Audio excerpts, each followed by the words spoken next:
कहते हैं ना दोस्तों, असली साथी वही होता है जो मुश्किल घड़ी में आपके साथ खड़ा रहे। जब पूरा जमाना सवाल उठा रहा हो, तब जो आपका हाथ न छोड़े, वही असली दोस्त कहलाता है। ठीक यही बात भारत और फ्रांस की दोस्ती में दिखी। अमेरिका और यूरोप के बड़े बड़े देश जब रूस से तेल खरीदने पर भारत को घेर रहे थे, तब फ्रांस ने उल्टा सबको चौंका दिया। फ्रांस के राष्ट्रपति इमैनुअल मैक्रो ने साफ कह दिया, भारत से रिश्ते किसी धमकी या दबाव से नहीं टूटेंगे। ये एक ऐसा बयान था जिसने वॉशिंगटन तक हलचल मचा दी। ट्रंप इसे अपनी नीतियों के लिए सीधा खतरा मान रहे हैं। और इसी बीच प्रधानमंत्री नरेंद्र मोदी और मैक्रों की लंबी फोन पर हुई बातचीत ने पूरी दुनिया का ध्यान अपनी ओर खींच लिया। इस बातचीत में सिर्फ व्यापार नहीं, बल्कि यूक्रेन युद्ध से लेकर वेस्ट एशिया के संकट तक हर अहम मुद्दे पर चर्चा हुई। दोस्तों, प्रधानमंत्री नरेंद्र मोदी और फ्रांस के राष्ट्रपति इमैनुअल मैक्रों की हाल की बातचीत से एक बात बिल्कुल साफ हो गई है। आने वाले समय में भारत और फ्रांस मिलकर दुनिया में शांति और स्थिरता के लिए बड़े कदम उठाने वाले हैं। लेकिन ये सिर्फ औपचारिक बातें नहीं थीं। असल में इसमें ऐसे फैसले लिए गए हैं जो सीधा अमेरिका की रणनीति को चुनौती देते हैं। उदाहरण के लिए, आज भारत और फ्रांस का सालाना व्यापार करीब 15 अरब डॉलर तक पहुंच चुका है और आने वाले वर्षों में इसे दोगुना करने का लक्ष्य रखा गया है। सिर्फ इतना ही नहीं, भारत अपने 70% रक्षा उपकरण विदेशों से खरीदता है और इनमें फ्रांस अब अमेरिका के लिए सबसे बड़ा चुनौती बन चुका है। अब सवाल यही है, ये नई साझेदारी आखिर कितनी दूर तक जाएगी? यही हमें गहराई से समझना होगा। और हाँ, अगर आप ये वीडियो देख ही रहे हैं तो 1 सेकंड निकालकर लाइक बटन दबाइए और चैनल को सब्सक्राइब कर लीजिए। आपके लिए छोटा सा काम है, लेकिन हमारे लिए बहुत बड़ी ताकत बन जाता है। राजनीति की सबसे बड़ी चाल यही होती है कि आपका साथी कब और कहां से किसी और के करीब आ जाए। यही डर आज ट्रंप को सबसे ज्यादा सता रहा है, क्योंकि जिस समय वो भारत पर टैरिफ और दबाव डालकर अपने हिसाब से चलाना चाहते थे, उसी वक्त फ्रांस ने भारत का हाथ पकड़कर ट्रंप के सारे हिसाब बिगाड़ दिए। याद रखिए, आज भारत फ्रांस से सिर्फ लड़ाकू विमान ही नहीं खरीद रहा, बल्कि न्यूक्लियर एनर्जी और स्पेस टेक्नोलॉजी जैसे सेक्टर में भी दोनों देशों के बीच अरबों डॉलर के समझौते हो रहे हैं। दोस्तों, ट्रंप अच्छी तरह समझते हैं कि अगर भारत और फ्रांस का रिश्ता और गहराई तक पहुंच गया, तो अमेरिका की पकड़ सिर्फ एशिया में ही नहीं, बल्कि यूरोप में भी ढीली पड़ जाएगी। यही कारण है कि अमेरिकी मीडिया अब मोदी मैक्रों की मुलाकात को वॉशिंगटन के खिलाफ एक नए गठबंधन के रूप में दिखाने लगा है। सोशल मीडिया पर प्रधानमंत्री मोदी ने खुद जानकारी साझा की कि उन्होंने राष्ट्रपति मैक्रों से वैश्विक संकटों पर अहम चर्चा की।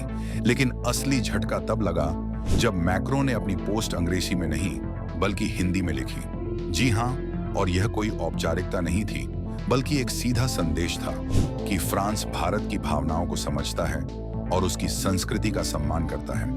यही वो पल था जिसने ट्रंप की बेचैनी को और बढ़ा दिया। फ्रांस ने साफ कर दिया है कि वह भारत के साथ हर मोर्चे पर खड़ा रहेगा। आज भारत और फ्रांस का रक्षा व्यापार 12 अरब डॉलर से ज्यादा का हो चुका है। सिर्फ राफेल सौदे की ही कीमत करीब 8.7 अरब यूरो रही और अब नौसेना के लिए भी 26 राफेल का नया समझौता तय हो चुका है। टेक्नोलॉजी की बात करें तो आर्टिफिशियल इंटेलिजेंस पर दोनों देशों ने मिलकर एक जॉइंट रिसर्च फंड बनाने की घोषणा की है, जिसकी शुरुआती राशि 200 मिलियन यूरो रखी गई है। और मैक्रों का यह ऐलान कि 2026 में नई दिल्ली में एआई इम्पैक्ट समिट होगा, इस साझेदारी को दुनिया के सामने और मजबूत करेगा। अमेरिका के लिए यह सीधी चुनौती है, क्योंकि आर्टिफिशियल इंटेलिजेंस और हाईटेक सेक्टर को अब तक वह अपना सबसे बड़ा दबदबा मानता आया है। दोस्तों, अब हालात बदल रहे हैं।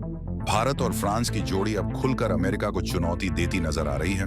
अमेरिका चाहता है कि भारत रूस से दूरी बना ले और पूरी तरह उसकी लाइन पर चले, लेकिन नई दिल्ली ने साफ कह दिया है, भारत वही करेगा जो उसके अपने हित में सही होगा, किसी और की दबाव में नहीं। यही बात फ्रांस ने भी समझी और भारत के साथ खड़े होने का फैसला किया। फ्रांस ने साफ कह दिया कि असली साझेदारी वही है जहां दोनों देशों के फैसले और आजादी की कद्र हो। यूरोप के कई देश बार बार ताना मारते रहे कि भारत रूस से सस्ता तेल खरीदकर मुनाफा कमा रहा है, लेकिन फ्रांस ने इन बातों को नजरअंदाज कर दिया और कहा, भारत को अपनी जरूरत के हिसाब से फैसला लेने का पूरा हक है। दोस्तों, ट्रंप अच्छी तरह समझते हैं कि अगर भारत और फ्रांस का रिश्ता और गहराई तक पहुंच गया, तो अमेरिका की पकड़ सिर्फ एशिया में ही नहीं, बल्कि यूरोप में भी ढीली पड़ जाएगी। यही कारण है कि अमेरिकी मीडिया अब मोदी मैक्रों की मुलाकात को वॉशिंगटन के खिलाफ एक नए गठबंधन के रूप में दिखाने लगा है। फ्रांस ने साफ कर दिया है कि वह भारत के साथ हर मोर्चे पर खड़ा रहेगा। आज भारत और फ्रांस का रक्षा व्यापार 12 अरब डॉलर से ज्यादा का हो चुका है। सिर्फ राफेल सौदे की ही कीमत करीब 8.7 अरब यूरो रही और अब नौसेना के लिए भी 26 राफेल का नया समझौता तय हो चुका है। टेक्नोलॉजी की बात करें तो आर्टिफिशियल इंटेलिजेंस पर दोनों देशों ने मिलकर एक जॉइंट रिसर्च फंड बनाने की घोषणा की है, जिसकी शुरुआती राशि 200 मिलियन यूरो रखी गई है। और मैक्रों का यह ऐलान कि 2026 में नई दिल्ली में एआई इम्पैक्ट समिट होगा, इस साझेदारी को दुनिया के सामने और मजबूत करेगा। फ्रांस ने हाल ही में एक और बड़ा कदम उठाया। उसने इजराइल के आरोपों को खारिज कर दिया। इससे भारत को साफ संदेश गया कि पेरिस किसी भी देश के दबाव में आने वाला नहीं है। यही आजाद रवैया भारत के लिए सबसे बड़ी ताकत है और यही ट्रंप के लिए सबसे बड़ा सिरदर्द। मोदी और मैक्रों की ताजा बातचीत में एक और बड़ा फैसला हुआ। दोनों नेताओं ने तय किया कि अब व्यापारिक रिश्तों को पूरी तरह नई दिशा दी जाएगी, यानी यूरोप और भारत के बीच दूरी कम होगी और कई नए आर्थिक समझौते होंगे। ये कदम अमेरिका के लिए सीधे झटका है, क्योंकि ट्रंप बार बार यही कोशिश कर रहे थे कि भारत यूरोप से दूर रहे। आज हालात ऐसे हैं कि जब यूरोप और अमेरिका के ज्यादातर नेता भारत पर दबाव डाल रहे हैं, फ्रांस ने उल्टा कदम उठाया और नई दिल्ली का हाथ मजबूती से थाम लिया। यह कदम सिर्फ यूरोप की राजनीति को बदल रहा है, बल्कि अमेरिका की दशकों पुरानी पकड़ को भी हिला रहा है। लेकिन अब सहयोग और आगे बढ़ चुका है। दोनों देश मिसाइल तकनीक, नौसैनिक पनडुब्बियों और स्पेस डिफेंस जैसे बड़े प्रोजेक्ट्स पर हाथ मिलाने की तैयारी कर रहे हैं। अगर यह योजना अगले चरण तक पहुंचती है, तो भारत न सिर्फ एशिया में बल्कि यूरोप में भी रक्षा क्षेत्र की एक महत्वपूर्ण शक्ति बनकर उभरेगा। यही वो खतरा है जिससे ट्रंप और अमेरिकी हथियार कंपनियां सबसे ज्यादा घबराई हुई हैं। ऊर्जा के क्षेत्र में भी तस्वीर बदल रही है। फ्रांस ने साफ संकेत दिए कि वह भारत के परमाणु ऊर्जा प्रोजेक्ट्स में 5 अरब यूरो का निवेश करेगा और ग्रीन एनर्जी प्रोजेक्ट्स में तकनीकी सहयोग बढ़ाएगा। याद रखें, भारत ने पिछले साल रूस से सस्ता तेल खरीदकर करीब 35 अरब डॉलर की बचत की थी।